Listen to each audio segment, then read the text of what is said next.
We have Obama, who's actually, it's worth saying, giving a live speech right now, and people are live tweeting reactions as we're sitting here and discussing this with you, who are both on the ground there. And I just want to point to two tweets just to update us all on what's being said. Jeffrey Goldberg from The Atlantic saying, "Oh man, he's going right at Bibi now," asking Israelis to challenge their leaders on peace. And I understand that's what you're doing, Sada. Nicholas Kristof saying, "Good for Obama for saying in Israel that occupation is not the answer."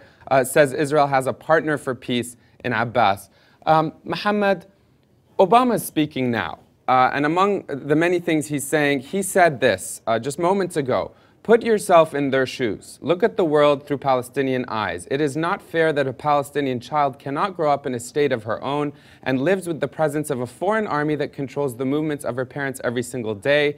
And then this about the settlers. Quote, "It is not just when settler violence against Palestinians goes unpunished. It is not right to prevent Palestinians from farming their lands, to restrict a student's ability to move around the West Bank, or to displace Palestinian families from their home." Mohammed, your family was displaced from your home. Do you have faith that this message from Obama and that Obama can actually bring about change for you and your family? I believe yes. I believe Obama has the power to change everything that's happening, not only in Palestine, but not only in my neighborhood, but also in Palestine, in Silwan, Gaza, in Jerusalem, everything. He is the leader of the most powerful country on earth. And I believe Obama isn't, when he says these words, he isn't basically staying silent, but he is not making any move, because I don't know, hours before or days before, he said like basically the opposite thing to the Israeli side. So the biggest movement he can make, not only just talk about it, is stopping settlements. Right. Settlements are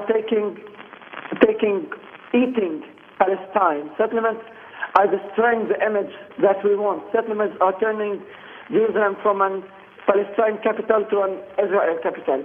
Settlements are a big danger, and he's just talking about it. He's not making any move, so he has to make a move. Not just talking about it. And that's, that's something we've been hearing not just about Obama, but of presidents in this country for decades, those who are critical of the fact that, the rhetoric might be there sometimes, as we see right now live on display. But, when Obama says, just as Israelis built a state in their homeland, Palestinians have a right to be free people in their own land, it sounds simple, but here we have a Palestinian, Mohammed, who is not free in his own land. So, what do you think it'll really take, short of Obama actually announcing or urging, Netanyahu to actually stop building these settlements? I mean, what does it take?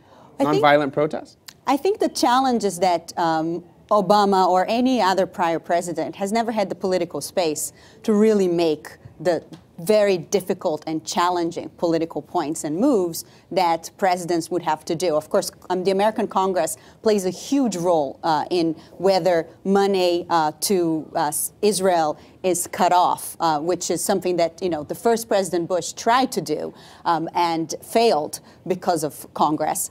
So it's obviously more complex than simply Obama wanting to create change. I think what we need to look at, and it's something that at Just Vision, the organization I work for, we are constantly trying to create, is how do you create a political space in the United States, in Israel, in the Palestinian territories for that change to be able to happen. And we believe that people like Mohammed, people like Sarah Beninga, the thousands of Palestinians who are protesting in villages across the West Bank, who are now being very creative around creating villages like Bab al-Shams in E1, which is a very hot button area of settlement construction that could basically cut off the West Bank in half. So those Palestinians are taking the move and acting in the ways that Obama called for in Egypt, right? He said Palestinians need to use the methods of Martin Luther King and Gandhi. Well, guess what?